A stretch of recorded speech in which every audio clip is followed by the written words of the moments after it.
Todo es por gracia. Este es el tema número 3 de nuestra epístola que estamos estudiando, que es 1 Timoteo. En el capítulo 1, versículo 12 al 17, voy a leer. Doy gracias al que me fortaleció, a Cristo Jesús nuestro Señor, porque me tuvo por fiel, poniéndome en el ministerio, habiendo yo sido antes blasfemo, perseguidor e injuriador, mas fui recibido en misericordia porque lo hice por ignorancia, en incredulidad. Pero la gracia de nuestro Señor fue más abundante con la fe y el amor que es en Cristo Jesús. Palabra fiel y digna de ser recibida por todos, que Cristo Jesús vino al mundo para salvar a los pecadores, de los cuales yo soy el primero. Por esto fui recibido en misericordia, para que Jesucristo mostrase en mí, el primero, toda su clemencia, para ejemplo de los que habrían de creer en Él, para vida eterna. Todo es por gracia. Por tanto, dice, al Rey de los siglos, inmortal, invisible, al único y sabio Dios, sea honor y gloria por los siglos de los siglos. Amén. Las buenas nuevas del Evangelio consisten en que Dios, por su gracia, en eso consiste el Evangelio, en que Dios, por su gracia, puede cambiar las vidas de las personas que creen en Cristo. Hay múltiples ejemplos allí en las Escrituras, como la samaritana, una mujer que llevaba una vida totalmente disipada y perdida. Cuando tiene un encuentro con Cristo, la gracia de Jesús se manifestó. Y esa mujer recibió esa gracia y su vida cambió, fue totalmente transformada. Otro caso ahí en el Evangelio es Zaqueo, aquel chaparrito, pequeñito, pero era grande, era en tranzas, era malandrín. Pero un día se encontró con Jesús y Dios derramó su gracia en él y su vida fue transformada, de tal manera que el día de su conversión, fíjense, dijo, si yo he defraudado a alguien, se lo devuelvo cuadruplicado, o sea, 4 veces más. O sea, cuando viene la salvación, que es por gracia, debe de haber un cambio drástico, ¿sí? Totalmente notable. Si no hay ningún cambio, pues es que se puede dudar de que no han sido recipientes de la gracia de Dios. No hay una conversión. Otro caso allí es el de Pedro. Aquel hombre pues atrabancado, aquel hombre injundioso, pero autosuficiente y cuanta cosa, pero cuando la gracia de Jesús lo alcanzó, pues aquello fue, mira, el apóstol Pedro, ¿verdad? Uno de los apóstoles después de Pablo, de los más pues importantes y nombrados en las Escrituras. Y bueno, tú has sido recipiente de su gracia, ¿verdad que sí? Tú eres un testigo y un testimonio de lo que puede hacer la gracia de Dios cuando llega a nosotros. La pasada graduación, que ha sido la primera, entre todos los estudiantes se graduó uno que fue compañero de ustedes, Abelito, ¿lo recuerdan? Bueno, no sé cuántos sepan ustedes, pero ese muchacho vivía en la calle, vivía en el centro, se quedaba abajo de los puentes, abajo de las bancas, vivía en la calle. Y un grupo de jóvenes que siempre van a compartir al centro, allí le hablaron de Cristo, fíjate nada más. Y hasta se graduó de la escuela bíblica. Y el otro día me dijo, te quiero compartir algo, ¿te puedo compartir algo de la palabra que Dios me dio? Le digo, sí, ¿cómo no? Y me suelta un mensaje impresionante. Ya me andaba convirtiendo yo otra vez. Dije, no, yo cuando lo estaba oyendo hablar dije, no, es que es impresionante la gracia de Dios cuando alcanza a alguien. Bueno, pues esa gracia alcanzó al apóstol Pablo. Dice en el versículo 12, doy gracias, agradecido estoy, en otras versiones dice, agradecido estoy con el que me fortaleció. Le doy gracias al que me fortaleció. Y esta frase nos está demostrando Pablo cómo la gracia capacitadora que Dios da, porque dice, doy gracias, y fíjese, la palabra gracias de gratitud viene de la palabra gracia, ¿sí? Pero gracia es el favor de Dios y es la influencia del Espíritu Santo en el corazón del ser humano. Pero de aquí para allá, o sea, del hombre hacia Dios es de gratitud, ¿sí? Entonces, dice, yo estoy agradecido, le doy gracias al que me fortaleció. O sea, esa fortaleza que había recibido Pablo es la gracia que capacita para enfrentar cualquier situación en la vida cotidiana y en el ministerio.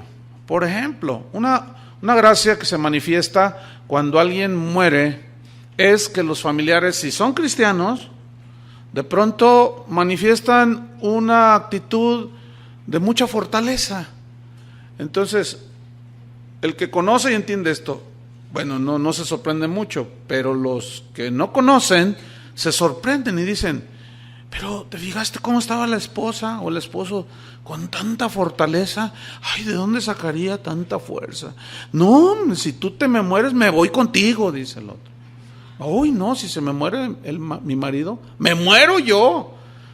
No conocen la gracia, no entienden la gracia. Entonces, ustedes, ninguno de nosotros ahorita necesita esa gracia porque pues no se ha muerto nadie.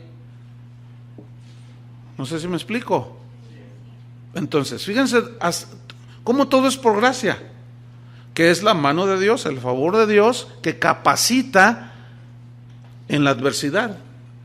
Y no solo para enfrentar los problemas de la vida, sino también los problemas del ministerio, que son un montón.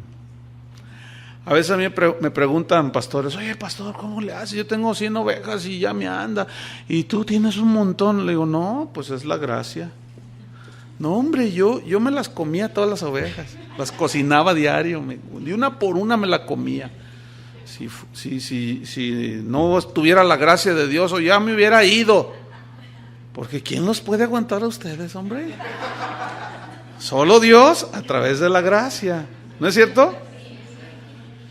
Entonces, la gracia, todo es por gracia. En Filipenses 4, versículo 13, San Pablo lo expresó de esta manera: todo lo puedo en Cristo que me fortalece.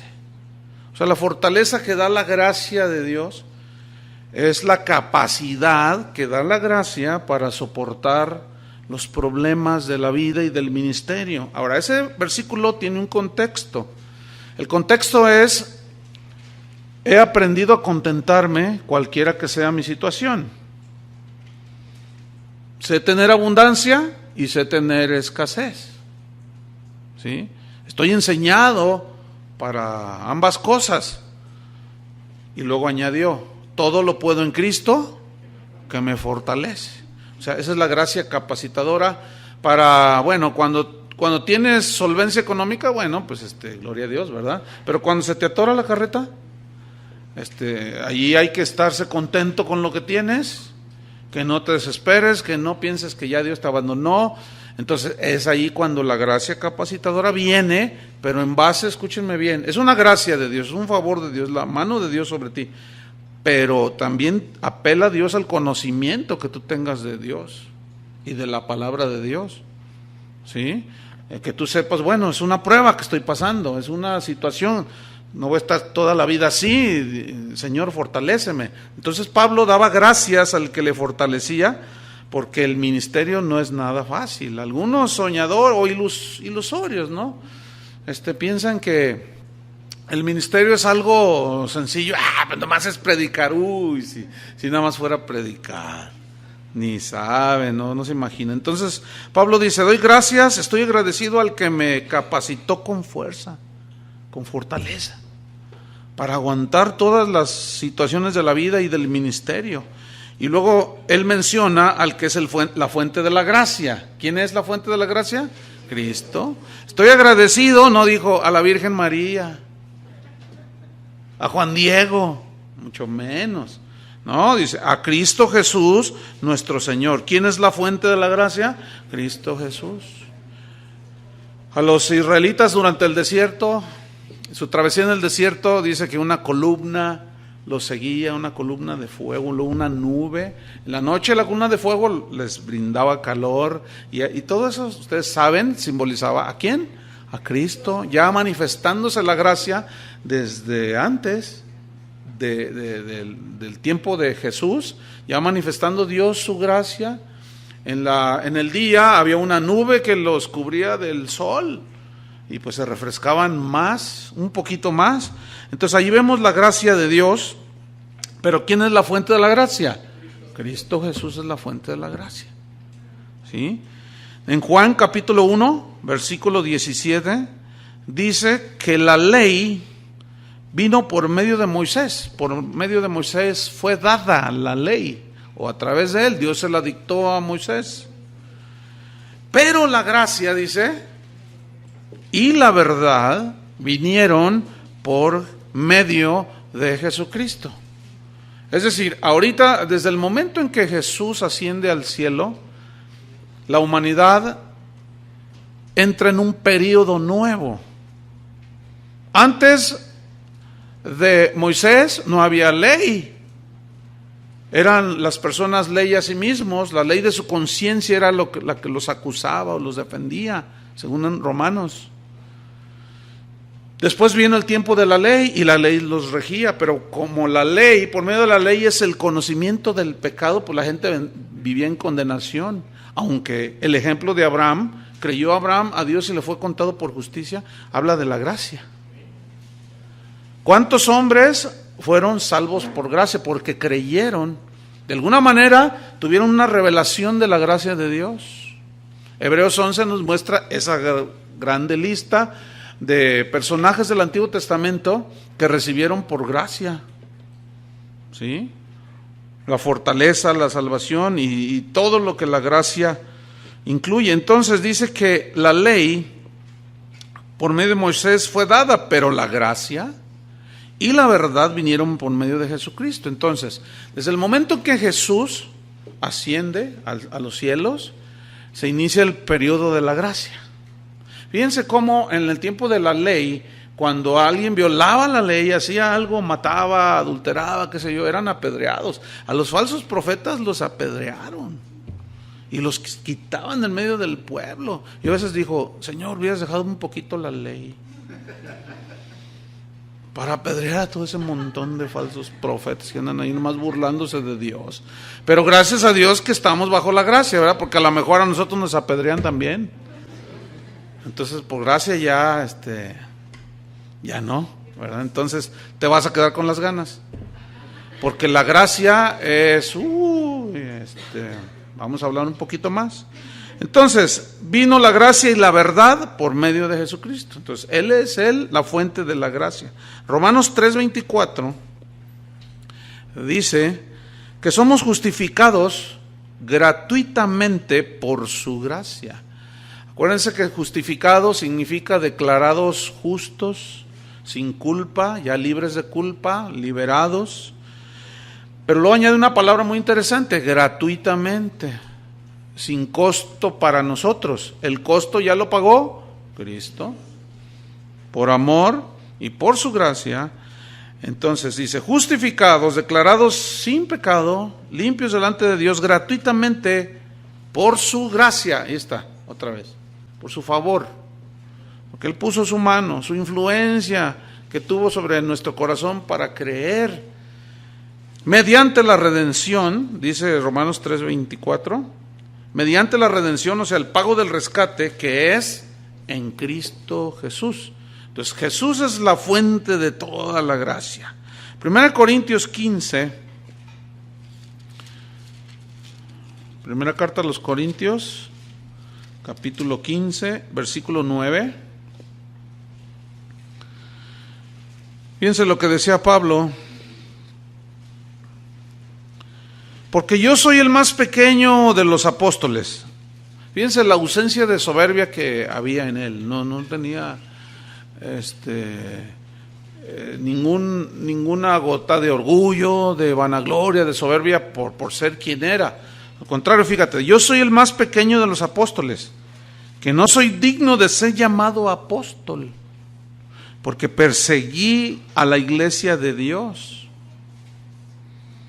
Pero, dice, por la gracia de Dios, soy lo que soy. Lo que tú hagas, lo que tú tengas, lo que tú hagas en el futuro o vayas a hacer, cuando empieces a ver que Dios te comienza a usar, que a lo mejor Dios ha puesto dones, talentos, habilidades, y cuando tú empieces a operarlas en la gracia de Dios, la gente te va a empezar a reconocer y a decir, ay, hermana, sin usted, quién sabe qué. Entonces, ¿qué vas a hacer tú? ¿Te vas a quedar con la gloria? ¿Qué es lo que hace que tú operes en esos dones? La gracia. Todo lo que tú logres hacer en el Señor, ¿por qué es? Porque eres bien inteligente. Ya sabía yo que tú pensabas eso. Es que yo tengo carrera universitaria. Y hoy estaba oyendo en las noticias que Vargas Llosa, un escritor peruano, va a recibir su 40 doctorado honoris causa. 40 honoris causa. Es una celebridad en el mundo, pero de la Biblia no entiende nada. De Dios no entiende nada. O sea, no es por capacidad humana. Si no, pues imagínate, se los voy a traer de pastor. No es por logros humanos, es por gracia. Ahora, lo que ellos ignoran, aún en el mundo, lo que se logre hacer, es por gracia de Dios.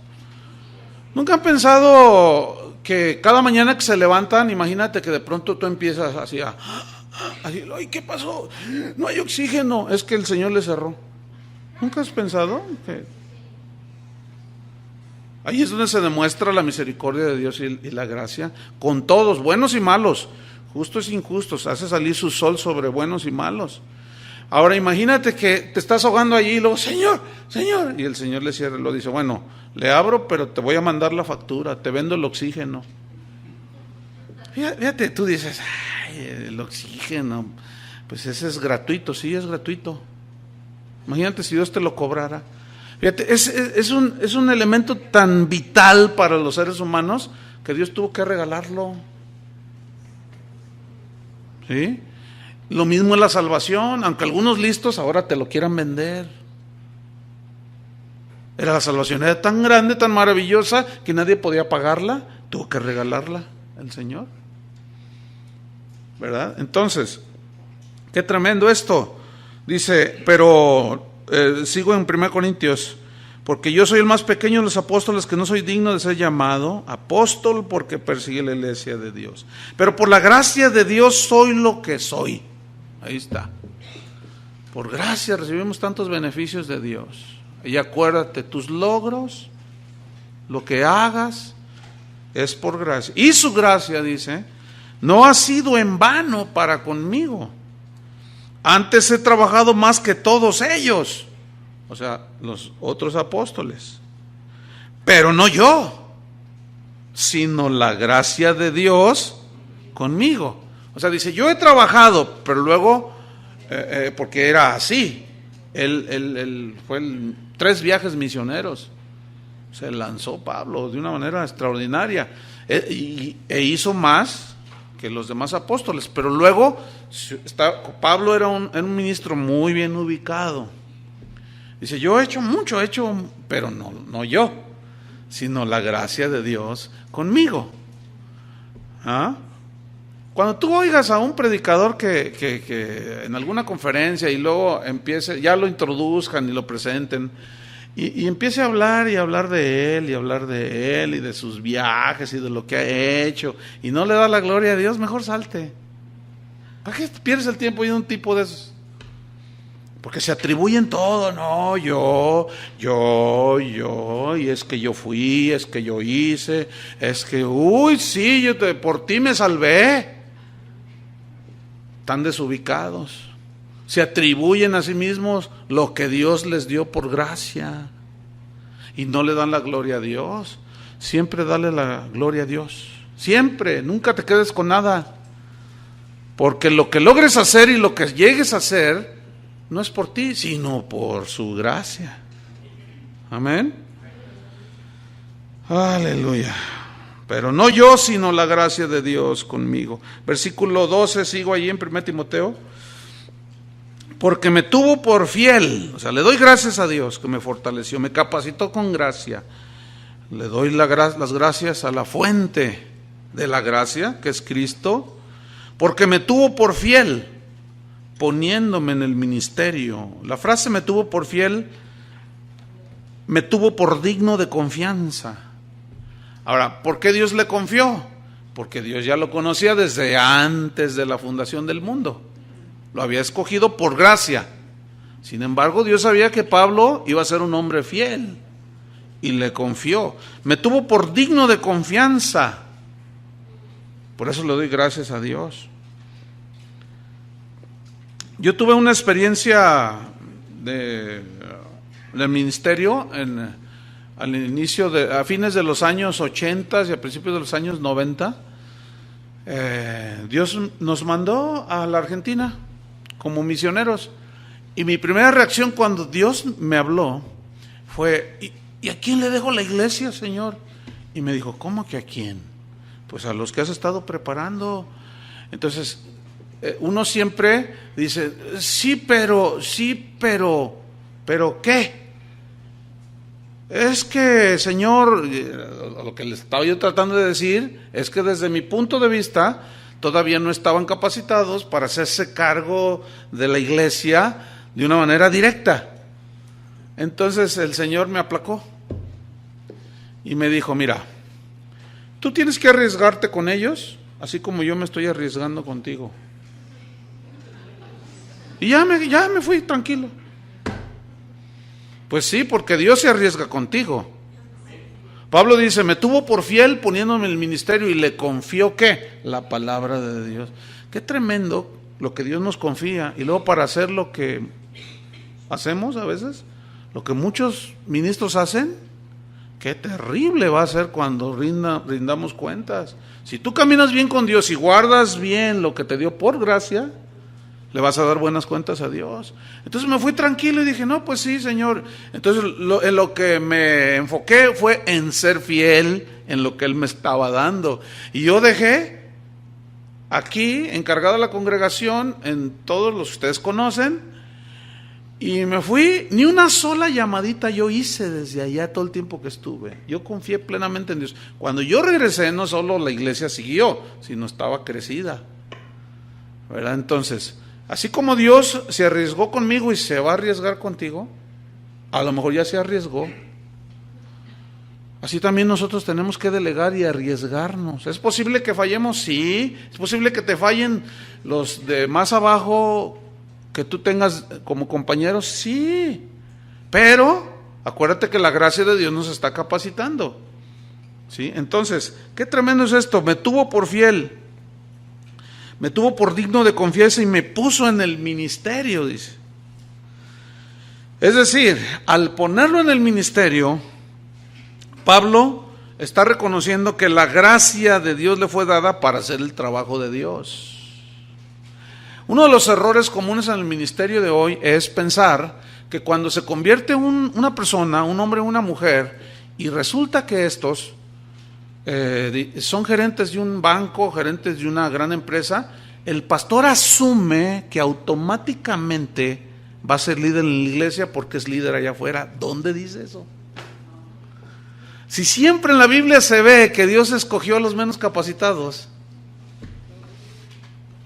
Y ese ha sido un gravísimo error. Yo una vez escuché a un pastor que dijo: mis líderes, si no tienen carrera universitaria, no los acepto en el ministerio. ¡Ay, qué sabiduría! Pregúntenme cómo está esa iglesia. Pues, ahí anda todavía, pero ha sido un desastre. Porque metió gente que sí uno era un doctor y era director de un hospital, otro dirigía una empresa, o sea, otro era gerente, y los metió de líderes porque según él, el éxito del mundo, si lo tienen allá como líderes, como dirigentes, también lo van a tener en la iglesia. No, hermano, eso no es lo que dice la Biblia. ¿Qué dice la Biblia? Que Dios escoge por gracia, y lo necio escogió Dios, y lo que no es para deshacer lo que es. Fíjense, cuando Dios me habló a mi esposa y a mí de empezar esta congregación, que ya tiene 25 años, cuando fui a hablar con el pastor de que Dios me había hablado, me miraba así y me dijo: mira, Chuy, te soy sincero. Así me dijo.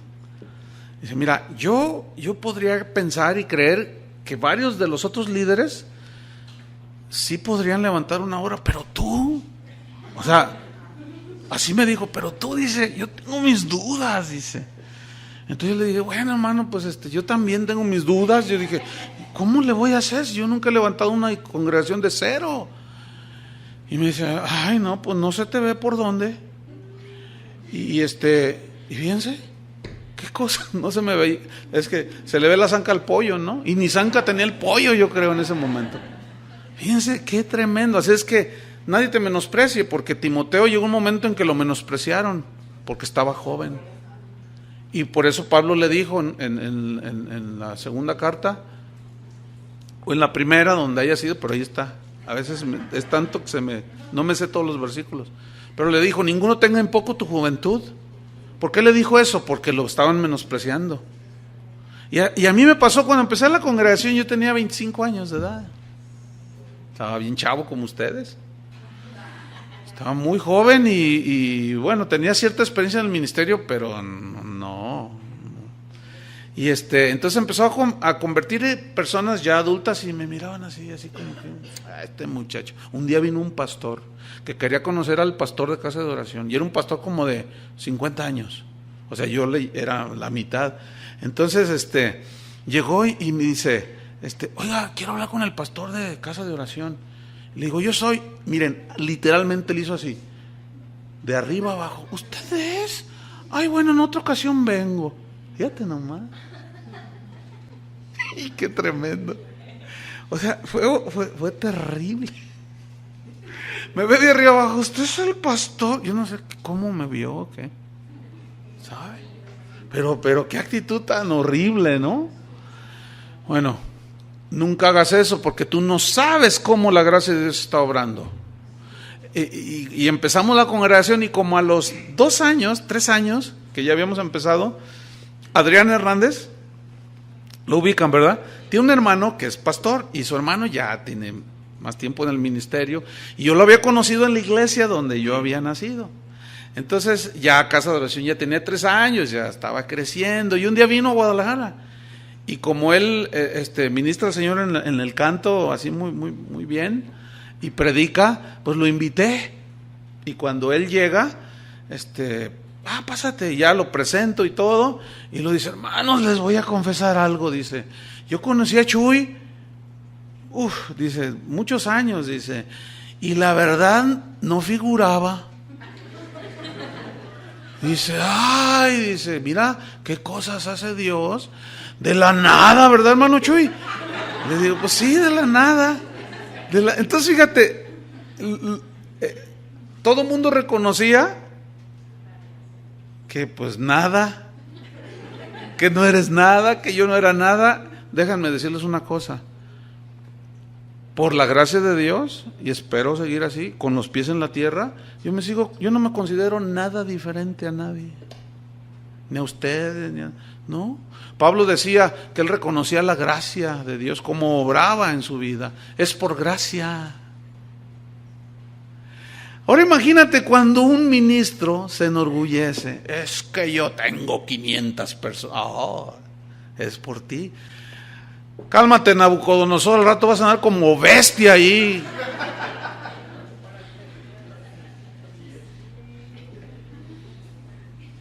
A muchos se les ve la zanca y dicen: no, ¿verdad? Y no, hombre, se lleva uno cada chasco. ¿Por qué? Porque no es la capacidad humana, es la gracia de Dios. ¿Qué es? La gracia de Dios. Entonces, me puso en el ministerio, me capacitó. 1 Corintios 15:10. Por gracia. La salvación es por gracia, todo es por gracia. 1 Corintios 15, versículo 10. Dice así: Pero por la gracia de Dios, aunque ya lo leímos otra vez, pero por la gracia de Dios, ¿qué? Soy lo que soy. Y la gracia no ha sido en vano para conmigo. Ahí está, no ha sido en vano, o sea, ha operado, ha dado fruto. Antes he trabajado más que todos ellos y ubicado, Pablo. Y tenemos que ubicarnos nosotros igual. Pero no yo, sino la gracia de Dios conmigo. Entonces recuerda esto, cuando Dios te use es por gracia. 1 Corintios 3. Mira cómo la palabra de Dios nos ubica para que no se nos vaya el humo a la cabeza. 1 Corintios 3, versículo 5. Dice, ¿qué pues es Pablo? 1 Corintios 3, 5. ¿Qué pues es Pablo? Dice. ¿Y qué es Apolos? Solo son servidores, por medio de los cuales habéis creído, ciertamente. Y esto según lo que a cada uno concedió el Señor. O sea, la gracia con la cual Dios capacita a cada uno, que es diferente. A unos les da más gracia que a otros, pero todos tenemos la gracia de Dios, ¿sí? Porque somos diferentes. Y Dios, al que escoge, lo capacita con su gracia. Dice, y eso según lo que a cada uno concedió el Señor. Yo planté, decía Pablo, o sea, la palabra de Dios, yo planté. Apolos regó. Y ustedes la regaron. No. Dice, Apolos regó. O sea que Apolos era un predicador tremendo, ¿se acuerdan? Entonces, Pablo había puesto el fundamento y Apolos era un predicador tremendo, lo cuenta en las Escrituras, y él llegaba y les predicaba. Entonces, Pablo plantó, Apolos regó, ese sembradío espiritual. ¿Quién da el crecimiento? Pero el crecimiento lo ha dado Dios. Ahora son las estrategias las que dan el crecimiento. No, y todavía, fíjate, yo te voy a enseñar cómo en un año vas a tener 2,000 personas. Yo te voy a enseñar. Bueno, y qué tremendo, cómo se ha sustituido a Dios. Ya no somos sembradores ni regadores. Ahora somos los que provocamos el crecimiento. Hermanos. No son los métodos, no es mi estrategia, no es mi sabiduría. Yo siembro, otros riegan. ¿Quién da el crecimiento? Dios es el que da el crecimiento. ¿Qué más dice? Versículo 7. Así que, por si alguno todavía tiene duda, ni el que planta es algo. ¿Te hablan algo? Ni el que planta, ¿qué? O sea, no es nada, solo servidor. Ni el que riega es algo. Que yo soy, cálmate algo. Cálmate nada. Sino Dios, Él sí es, que da el crecimiento. Y el que planta y el que riega son una misma cosa. ¿Qué? Algo, nada. Aunque cada uno recibirá su recompensa de su trabajo conforme a su labor. Pero lo que logre hacer es ¿por qué? Por gracia. Versículo 9. Porque nosotros somos colaboradores de Dios. Somos achichincles. ¿Cómo le dicen a los adolescentes? Los chachos. Somos los chachos del Señor, o sea, los sirvientes del Señor. Los que nos dice, ve y vamos, hazlo y lo hacemos. Nosotros somos colaboradores de Dios y vosotros, les decía Pablo a los Corintios, sois la labranza de Dios, o sea, el campo, lo que se está formando, edificio de Dios. Pero noten el versículo 10, conforme a la gracia de Dios que me ha sido dada. Es decir, fíjate, tú vas a lograr solamente aquello para lo cual Dios te va a capacitar por su gracia. No más, no menos. Y ahí es donde otra vez caemos en errores y en desbalance, en desequilibrio, cuando vemos a un pastor que tiene una mega iglesia y tiene 20,000 personas. Entonces yo digo, si él pudo, ¿por qué yo no? Todo lo puedo en Cristo que me fortalece. Pero esa es la gracia de Dios para él. ¿Sí? Esa es la gracia de Dios para él. Y ahí están, que el método, y que quién sabe que ahí meten en ayuno a la gente. Pero no es cuestión de torcerle el brazo a Dios y de ayunar y de que... Es la gracia de Dios en la labranza de Dios la que produce el crecimiento que Dios quiere. No el que yo quiero. Porque yo puedo anhelar tener una congregación de 20,000, pero ¿tendré la gracia para pastorearla? ¿Tendré la sabiduría de Dios? A lo mejor me da una gracia para 400. Bueno, pues esas hay que dirigirlas en toda su trayectoria en esta tierra, camino al cielo. Esa es la medida de la gracia. Es diferente para cada uno. Además, el trabajo es diferente. Yo sembré, decía Pablo, Apolos regó. O sea, nos complementamos. Entonces, todos esos seminarios de venga y sepa y aprenda cómo crecerá su iglesia a miles, pura mercadotecnia. Yo, dice Pablo, como perito arquitecto, puse el fundamento. ¿Quién es el fundamento? Cristo. Y otro edifica encima, como Apolos edificaba. Pero luego dice, pero cada uno mire cómo sobreedifica. O sea, a mí me compartieron, pusieron el fundamento. Otros predicadores y maestros edificaron en mí la palabra.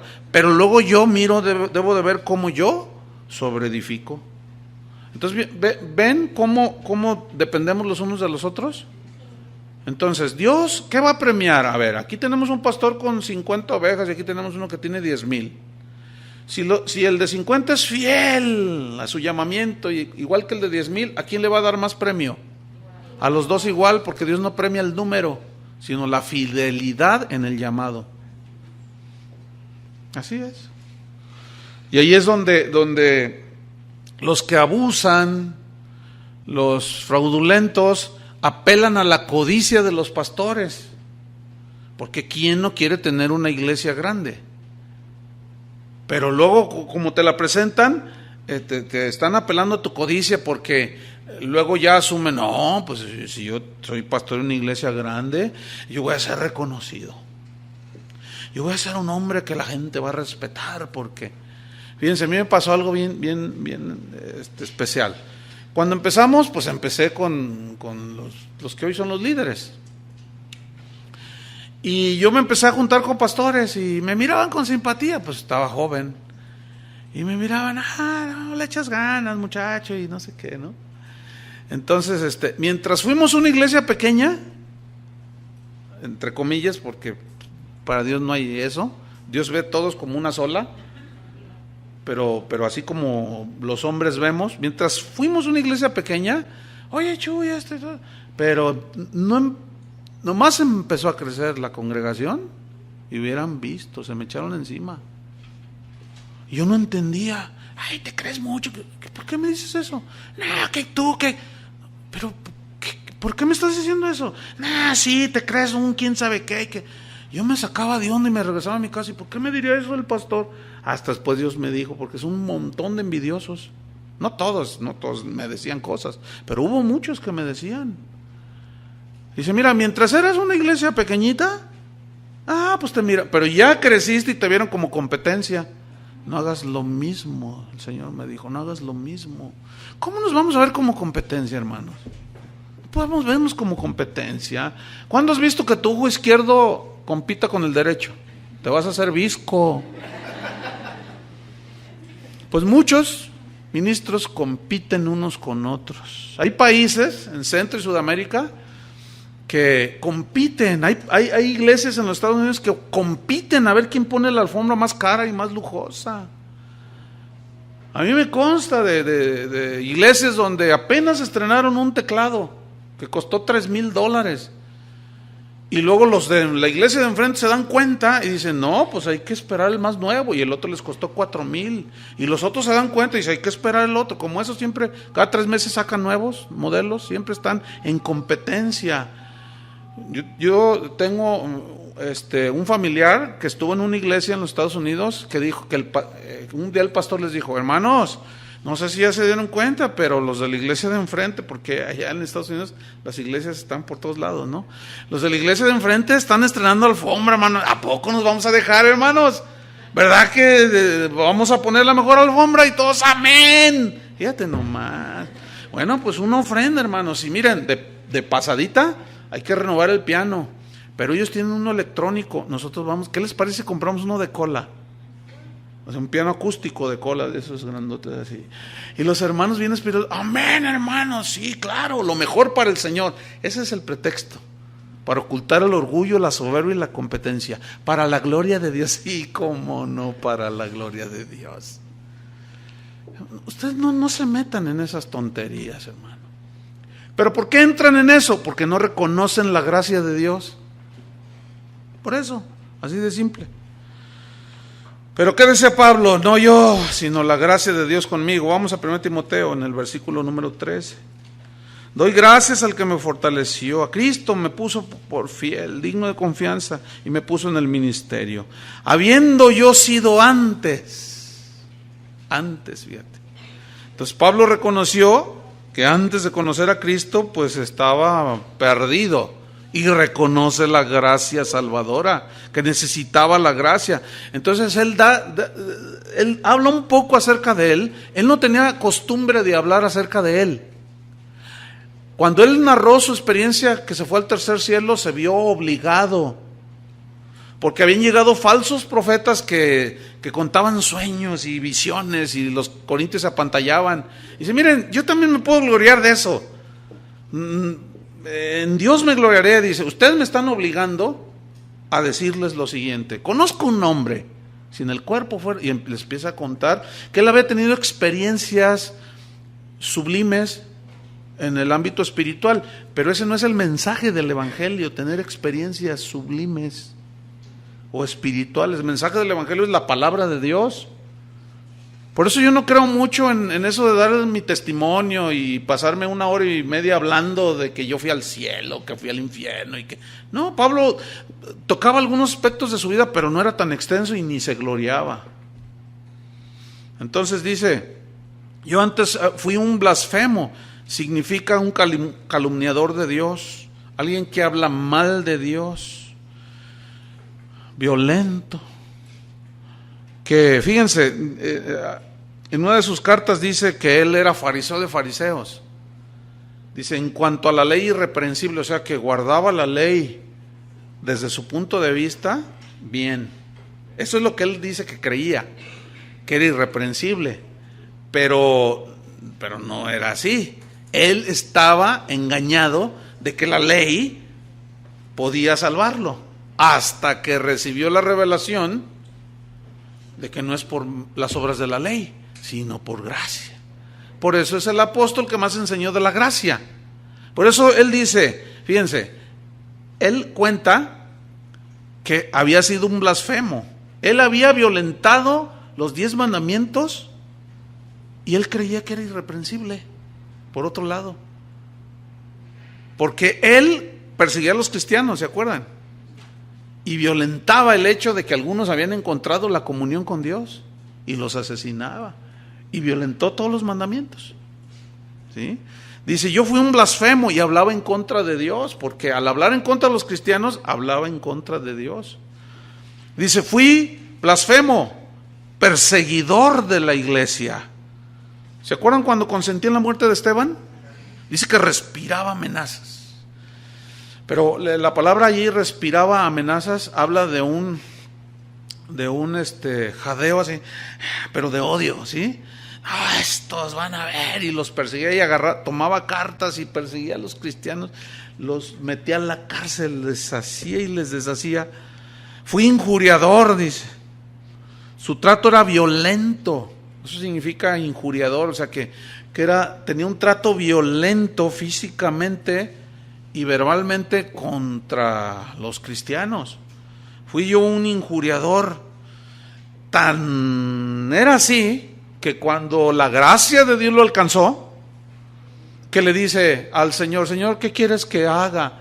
Dice, mira, un discípulo llamado Ananías va a orar por ti, vas a recibir el Espíritu Santo y vas a ver.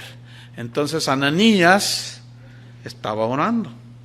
Y Dios le dijo, te voy a mandar aquí a Saulo para que le ponga las manos y reciba el Espíritu Santo y vea, ¿a quién me vas a mandar? A Saulo. ¿Qué no sabes que es el que nos persigue, el que nos... Sí sé, no te preocupes. Pero fíjate, después los discípulos, dice ahí en el libro de Hechos, que los discípulos lo miraban con recelo, así como, no, o sea, ¿por qué? Porque los maltrataba. ¿Sí? Hagan de cuenta que se convierte el cardenal de aquí de Guadalajara. Día de veras, así más o menos. ¿Ustedes creen que Dios lo puede alcanzar? A ese ni la gracia de Dios lo alcanza. Eso quisieran algunos. Pero no, la gracia de Dios, imagínense que se convierte y luego, pero genuinamente. Y luego ustedes oyen y saben y dicen, y luego que el pastor lo invitó a predicar. ¡No! Y con razón, es un demonio ese señor. Pero Pablo no era menos demonio, ¿sí o no? No era menos demonio, pero vean la gracia de Dios. Y pues si Dios tiene a bien derramar su gracia sobre el señor cardenal, pues que la derrame, ¿sí? Pero al principio, si él se convirtiera, todos íbamos a estar así como no creyendo, ¿verdad? Entonces así estaban ellos, y Pablo lo reconoce, dice, yo fui blasfemo, hablaba contra Dios, perseguía a la iglesia de Dios, era injuriador. Versículo 13, mas fui recibido a misericordia. Mira, el reconocer eso es reconocer el poder de la gracia y la grandeza de la gracia de Dios. Mas fui recibido a misericordia, en otras palabras, fui objeto de compasión de parte de Dios. Dios me tenía compasión, por eso Él era tan compasivo, y así debemos de ser nosotros también, ¿sí? Podríamos desconfiar y pensar aquello o más allá, pero aún así, la compasión de Dios debe de anidar en nuestro corazón porque Él tuvo compasión de nosotros. Amén. Entonces, no debemos limitar a Dios porque su gracia excede a todo conocimiento. Entonces, yo fui objeto de compasión, en otras palabras, mi miseria fue quitada por el poder de su gracia, por su mano que puso sobre mí. Yo era el peor de todos.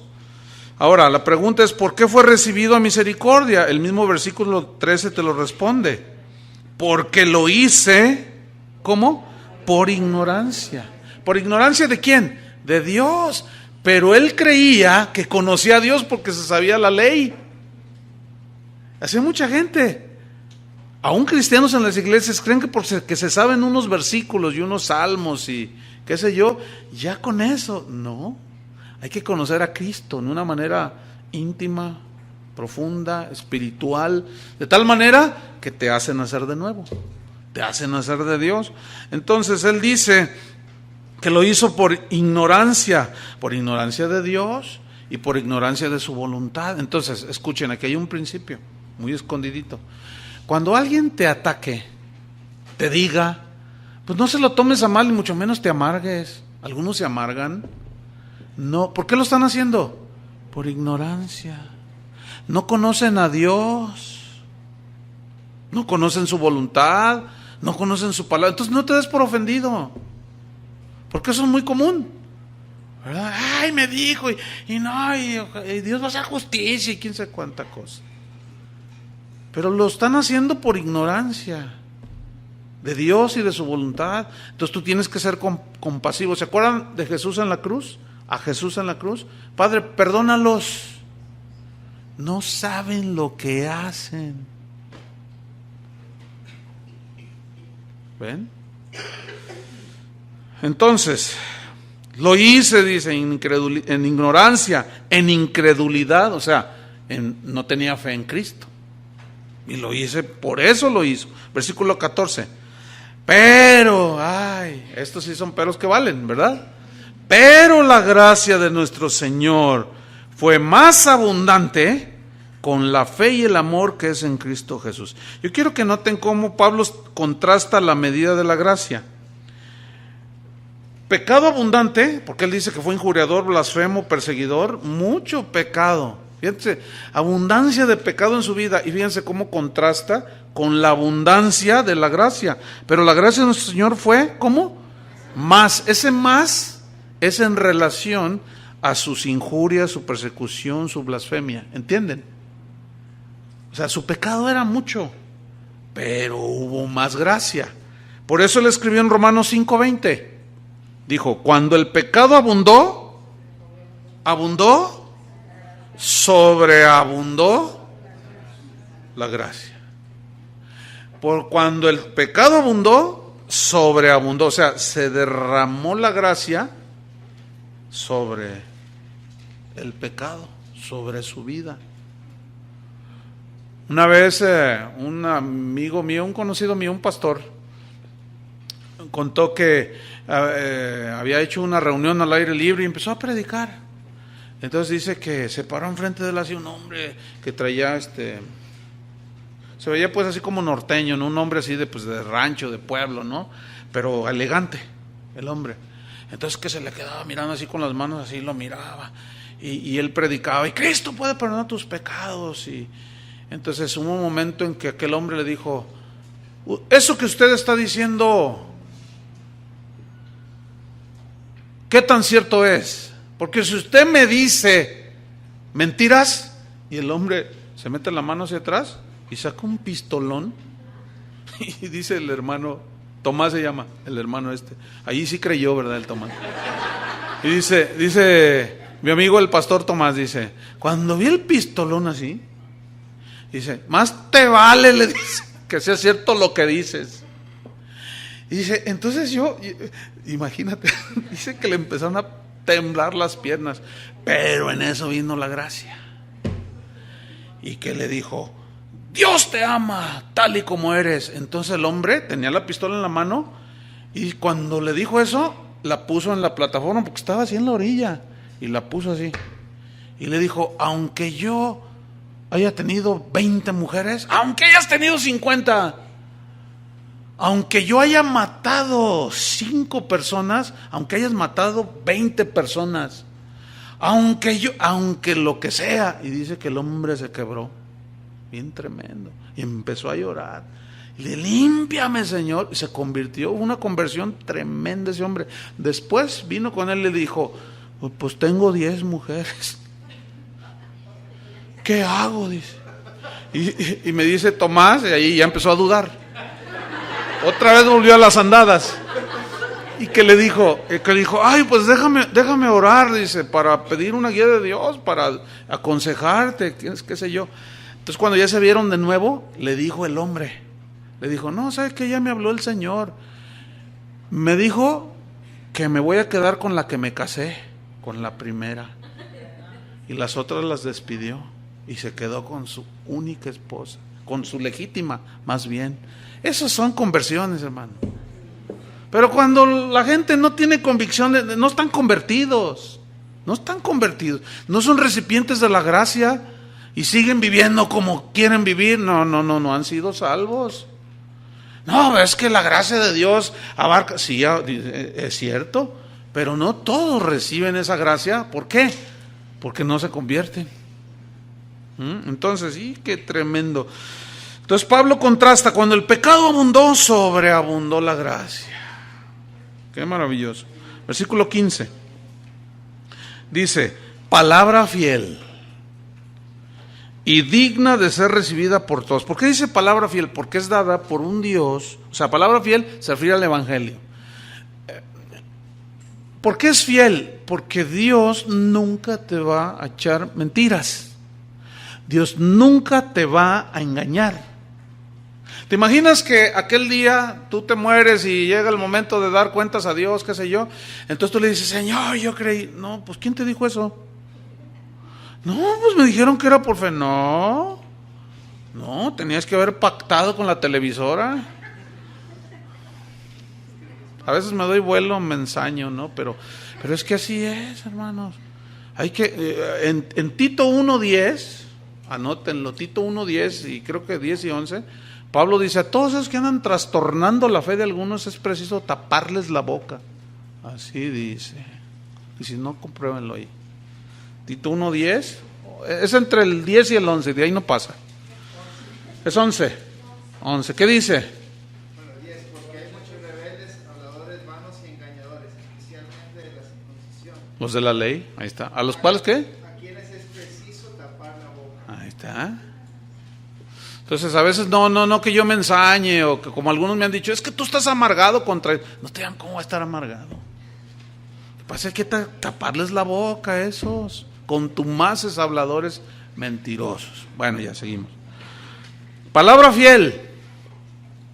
O sea, Dios nunca te va a mentir, por eso es palabra fiel, porque Dios es un Dios fiel.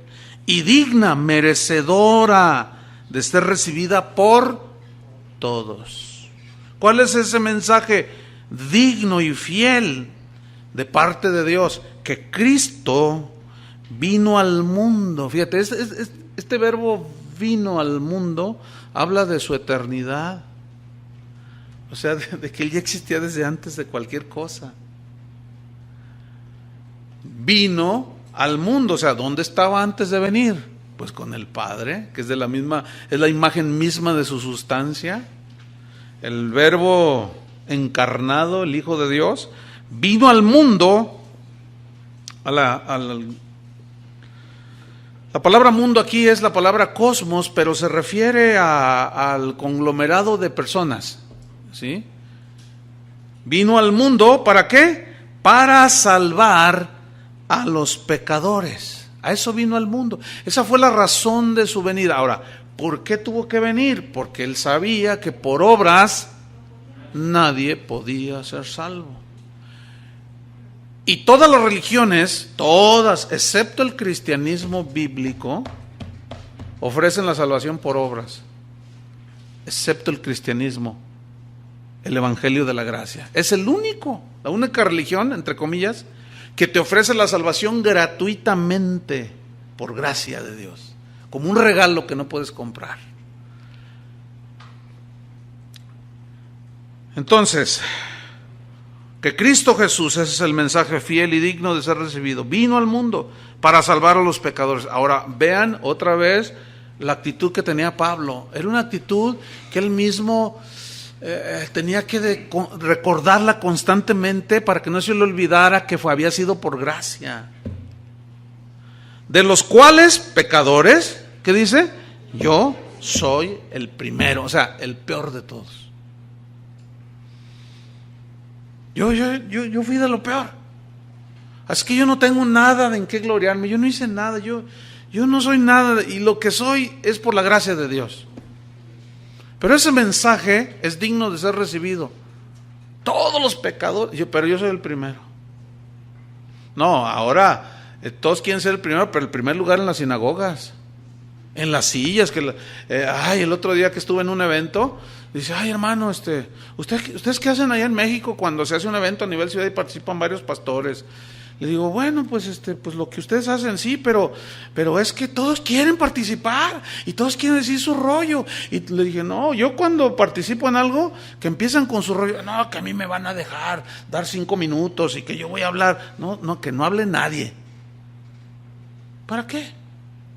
Pues es que como ven el montón de gente, dicen, ahorita es cuando me van a conocer, imagínense. Son puras actitudes de la carne, horribles. Entonces nunca pidan foro, dejen que Dios se los dé. Nunca pidan que no sabes quién soy yo. Ah, aquí está un loquito, no sabe quién es.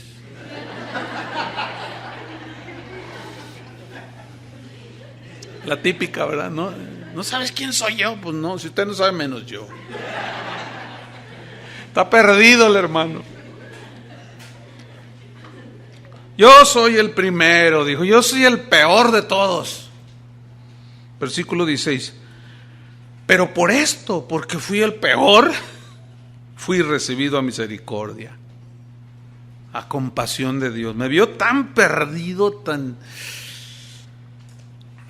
por eso fui recibido a misericordia. ¿Para qué? Jesucristo mostrase en mí el primero toda su clemencia. Fíjate, la razón de que Dios salvó a Pablo, en este caso, no fue para hacerlo apóstol. no fue para hacerle un gran ministro. ¿Saben para qué lo salvó? Dios, para mostrar su gracia. Para que nos demos cuenta de lo bueno que es Dios. Fíjense, cuando Dios hizo el huerto, hizo la tierra, puso al hombre en el huerto, ¿se acuerdan? Y le dijo Dios, fíjate la abundancia de la gracia de Dios y de su generosidad. Le dijo al hombre, mira, Adán, ven para acá. Y ahí va Adán. Dice, mira, de todos los árboles del huerto, ¿qué? Eso es abundancia de parte de Dios. Eso es generosidad. De todos los árboles del huerto puedes comer. Y lo lleva a un arbolito ahí todo chiquito, qué sé yo, uno solo. Y dice, menos de este. Dios estaba mostrando su generosidad, ¿no es cierto? Pero luego llega el diablo y le dice, ¿con que Dios os ha dicho que de todos los árboles y de este no? Y dice, sí, de este me prohibió. Qué mezquino es Dios. Mira nomás, este es el bueno. Y el hombre quitó. ¿Saben cómo estaba Adán? No sé cuántos han visto el comercial en la televisión, que me gusta verlo y digo, ay, así son algunos hermanos, que anuncian una camioneta Chevrolet, es una Cheyenne, que llega el ranchero, ¿verdad? Con su hijo. ¿La han visto esa? ¿Verdad? Y luego, mire mi hijo, le dice, y se ve unas tierras impresionantes, ¿no? Mire hijo, un día todo esto será suyo. Y el muchachito Babalucas, ¿verdad? Voltea así, oye papá, y la Cheyenne, mi hijo, un día todo esto será suyo. Y el muchachito viendo la Cheyenne. Y cuando vi esto, está buenísimo. Pero yo pensando en los hermanos, pensando en los cristianos, pensando en la gente que Dios, fíjate, la abundancia de Dios, perdón, reconciliación, redención, y están pensando en la triste Cheyenne. Todo su evangelio, toda su enseñanza son casitas y carritas. Ay, hermano. Y la Cheyenne, papá. Está buenísimo ese, ¿no? Yo dije, no, ese lo iluminó el Señor al que hizo ese comercio. Fíjate, el chiquillo no tenía la capacidad de pensar que con todos esos terrenos, toda esa riqueza, podía comprar 20,000 Cheyennes. Y así están muchos cristianos, están enfocados en la Cheyenne. Pero teniendo al dueño de todo, pues te puede dar muchas Cheyennes, muchas camionetas. En fin, así está el asunto. Entonces dice Pablo, yo fui salvado para que Jesucristo mostrase en mí el primero, o sea, el mayor de todos los pecadores, toda su clemencia. Toda su clemencia. Fíjate, habla de la grandeza, de la abundancia, de la gracia. Toda su clemencia. Miren, esa gracia nos alcanzó a nosotros. La gracia de Dios, al paso de los años, no se envejece, no se debilita, no se corrompe. Por eso dice en 1 de Pedro, el apóstol dice, mas al Dios de toda gracia, el Dios de toda gracia. Por ejemplo, dice, fíjate, y aquí estás tú incluido, fui recibido misericordia para que Jesucristo mostrase en mí el primero toda su clemencia, para ejemplo, muestra de los que habrían de creer en Él para vida eterna. Todo por gracia. Por tanto, fíjate, él termina este pensamiento acerca de la gracia. Por tanto, dice, en vista de, como consecuencia de todo esto, yo reconozco, y eso es lo que debemos de reconocer. Por tanto, dice, al Rey de los siglos. Aquí siglos significa edades, en todas las edades, mas el Rey de todas las edades, de todos los tiempos, pasados, presentes y futuros. Él es el Rey de la gloria. Mas, por tanto, al Rey de las edades, de los siglos, inmortal, o sea, que no es como nosotros, que se muere, que Dios no va disminuyendo como el sol se va extinguiendo poco a poco. No, es inmortal, no muere. Ahora, Cristo murió en su cuerpo. ¿Estamos? Sí. En su cuerpo humano. Al Rey de los siglos, inmortal, invisible, que nadie puede ver, pero es visible su gracia. Algún día le veremos tal y como Él es. Ahora no podemos verle, porque si lo viéramos, miráramos, nos caíamos fulminados, ¿verdad? Pero es invisible, pero su obra es visible. La creación dice, da muestras de que hay un creador. De modo que lo que existe fue hecho de lo que no se veía. Y las obras de la creación dan testimonio de que hay un creador, un diseñador tan maravilloso, tan sabio, inteligente. Y luego dice, al único, no hay otro, y sabio Dios. ¿Quién como nuestro Dios? Que con toda su sabiduría planeó todo para mostrar qué clase de Dios es. El Dios de toda gracia. Sea honor, reconocimiento, ¿sí? Eso es honor. Sea honor y gloria, o sea, suma exaltación. Por los siglos de los siglos. O sea, esto significa eternamente, eternamente. Amén, dice. O sea, así sea. Versículo 18. Dice, este mandamiento, ¿cuál mandamiento? Fíjate, ¿se acuerdan del encargo en el versículo 3? Te encargué. Fíjense la preocupación de Pablo por la sana doctrina,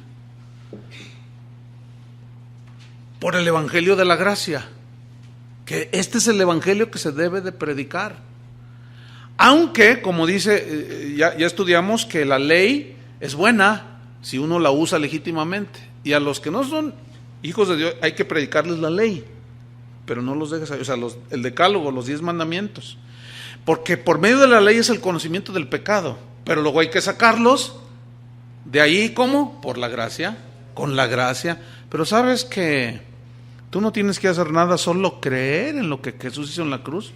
¿Cómo? Y ahí es donde la gracia de Dios puede ser derramada en el peor de los pecadores. Por eso, escuchen bien, los que confían en sus propias obras, en su sabiduría, en su dinero, en lo que ellos pueden hacer, están menospreciando ¿qué? La gracia de Dios. Están diciendo, tu clemencia a mí no me sirve, yo soy bueno. Tu misericordia, no, yo para qué la quiero si yo sé valerme por mí mismo. Todos esos se vuelven religiosos y se vuelven enemigos de Dios porque menospreciaron el sacrificio de Cristo, que es la muestra de gracia más grande de parte de Dios, para que todo aquel que en Él cree no se pierda, mas tenga vida eterna. Este mandamiento, hijo mío, te encargo. Luego aquí ya hay un depósito. Mira, el evangelio de la gracia, te lo encargo, le dice Pablo a Timoteo. Timoteo, te lo encargo, cuídalo, para que conforme a las profecías que se hicieron antes en cuanto a ti, milites por ellas la buena milicia. Fíjate, las profecías que habla aquí eran palabras que daban profetas, hombres de Dios, para confirmar el llamado que ya Timoteo tenía. Por ejemplo, en Hechos 13, versículo 1, dice que había profetas y maestros, estaban orando, y el Espíritu Santo habló, en Hechos 13:1. ¿Cómo habló? Por medio de algún profeta, de algún hermano que tenía este don. Y dijo el Espíritu Santo, apartadme a Saulo y a Bernabé, escuchen, para la obra a la que los he llamado. O sea, ya Dios les había hablado. Entonces la profecía no es para dirigir la vida de nadie, es para confirmar lo que Dios te dice en tu interior. Porque acuérdense que la comunión con Dios es personal. Por ejemplo, fíjense, ahora que andaba yo en Guatemala, hace 2 semanas, estaba en una reunión y estaba la adoración y empezaron a ministrar un pastor y que me da una palabra. Miren, yo en mi vida lo había visto el pastor, él no me había visto, había oído de alguna manera, sabía que yo era pastor de Guadalajara, pero él no sabía nada de mí, joven, como de unos 30 años. Y me dio una palabra que me la han dado 3, 4 veces,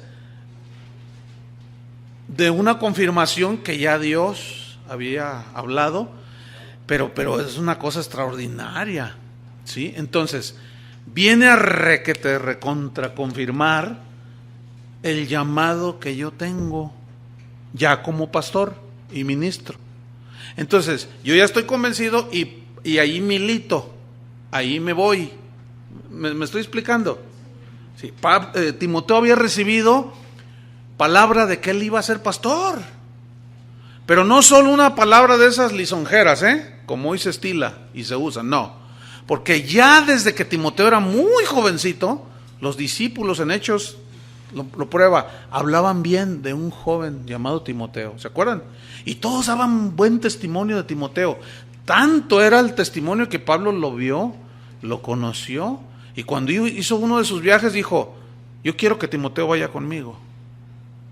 Y lo escogió, porque sabía, el Espíritu le dio testimonio a él, que Timoteo era un escogido por Dios para el ministerio. Por eso es que a él le encargó, ya cuando lo trajo él en uno de sus viajes, y lo discipulaba y le enseñaba, dijo, no, este está joven, pero es un hombre de Dios, Timoteo, el que honra a Dios, y este va a honrar a Dios. Por eso le encargó que se quedase en Éfeso, para que corrigiese lo deficiente, y no dejara que enseñaran cosas torcidas. Por eso le encarga el Evangelio de la Gracia. Mira, es el Evangelio, cuídalo. ¿Ah? Entonces, milita por ellas, militar por ellas, la buena milicia, son términos militares. O sea, es un mandato de Dios y los mandatos de Dios no se discuten. En la milicia, los soldados, cuando el sargento dice, tú te vas a ir al frente y les vas a salir por el flanco derecho y les vas a tirar una granada, y el soldado no le dice, pues no tengo ganas, porque los meten en juicio militar, ¿saben eso, no? Las órdenes militares son súper estrictas, ningún soldado puede decir que no porque cae bajo juicio militar y así le anda yendo. Las órdenes no se discuten. Hay una historia que sucedió durante la guerra civil en los Estados Unidos, de un soldado que raso, pero él manejaba un cañón, él era el adiestrado para manejar un cañón. Entonces, cuenta esta historia que sucedió en las colinas de uno de los estados, allá en Minnesota, durante la guerra civil en los Estados Unidos, que el capitán del pelotón le dijo a ese soldado, apúntese a aquella casa blanca, a tanto, y ya le da las instrucciones y el tipo apunta. Entonces dice, ¡fuego! Y ¡pah! Truena el cañón y la casita voló en pedazos. Ahí se ven escondidos unos enemigos. Entonces cuando la casita vuela en pedazos, el soldado empieza a llorar y se recarga en el cañón y empieza a llorar. Y entonces el capitán extrañado le dice, ¿por qué lloras, soldado? Dice, es que esa es la casa donde yo nací, donde yo viví toda mi infancia. Ahí nacieron todos mis hermanos, esa era la casa de mis padres. Entonces le dice el soldado, ¿y por qué no me dijo? No, dices que las órdenes no se discuten. Qué grueso. Ya se andaba flaqueando el capitán, el otro ya andaba así como, porque los sentimientos a veces nos ganan. No, las órdenes de Dios no se discuten. Y ese es el término que usa. Mira, Timoteo, ni me discutas, milita en tu llamamiento. Bueno, enfócate, guarda el mandamiento, guarda el evangelio, y las profecías que te dieron te confirmaron. Bueno, pues por ellas milita. Son órdenes militares del general de arriba. Cuida el evangelio. Pero Señor, es que ¿qué? Dispara. Pero es mi amigo, pero me ha traicionado. Dispara, Timoteo. Ay. ¿Entendieron la analogía? Versículo 19, aquí está la razón del por qué, dice, manteniendo la fe, o sea, mantén la fe, o sea, aquí la fe es las verdades del evangelio. Y no solo las verdades del evangelio debes de mantenerlas, sino una buena conciencia De manera que si tú traicionas el mensaje y lo diluyes, Timoteo, te las vas a ver con Dios. Desechando, o sea, la buena conciencia y las verdades del Evangelio, la cual naufragaron. Este es un término que se usa para los barcos cuando naufragan. Cuando un barco naufraga en medio del mar, ¿cómo se queda? Aislado de todo. Fíjate, naufragaron, se quedaron aislados. En cuanto a la fe, o sea, las verdades del Evangelio, algunos de los cuales son Himeneo y Alejandro, a quienes entregué a Satanás para que aprendan a no blasfemar. ¿No les gusta ese versículo, verdad que no? A nadie le gusta. Parece como que los cristianos no leen la Biblia. Yo no sé qué Biblia leen. Porque hoy se burlan de Dios, tuercen el Evangelio, y luego por ahí alguien levanta la voz y dice, no, y hasta nombre da. No, ¿qué es eso? Eso, y Dios es amor, lo primero. No juzgues para que no seas juzgados. No, se dice el pecado, pero no se dice el pecador. Y quién sabe cuánto rollo dicen. Y resulta que la Biblia da nombres.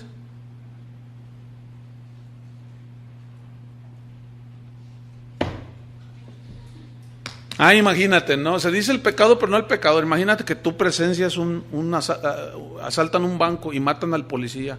Y a una señora que iba a depositar le dan un balazo en la frente, y a su niña también le dan un balazo y la matan. Y tú viste, y llega la poli. Llega la policía y dice, ¿quién vio?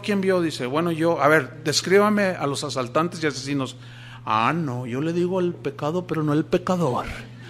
Porque le dice, mire señora, no me venga con sus payasadas, le va a decir el policía. ¿Cómo que me va a decir el pecado, no el pecado? El pecado ya se vio, pero necesitamos agarrar a los asesinos. No, es que ¿dónde está el amor? ¿Cómo fue el amor? ¿Qué no está viendo lo que hizo? Estos asesinos pueden volver a asesinar personas y a robar. Y ustedes saben que la ley dice que si tú sabes y no declaras, te haces cómplice de aquel. La ley te lo dice y la palabra de Dios no calla. Así está la cosa. Pero la ignorancia de los hermanides, que el Dios de la gracia, sí, Dios de la gracia. Pero aquí que Pablo no está usando la gracia, dice, no, la gracia para los que creen, pero los que se burlan, los que tuercen el Evangelio, esos hay que torcerlos.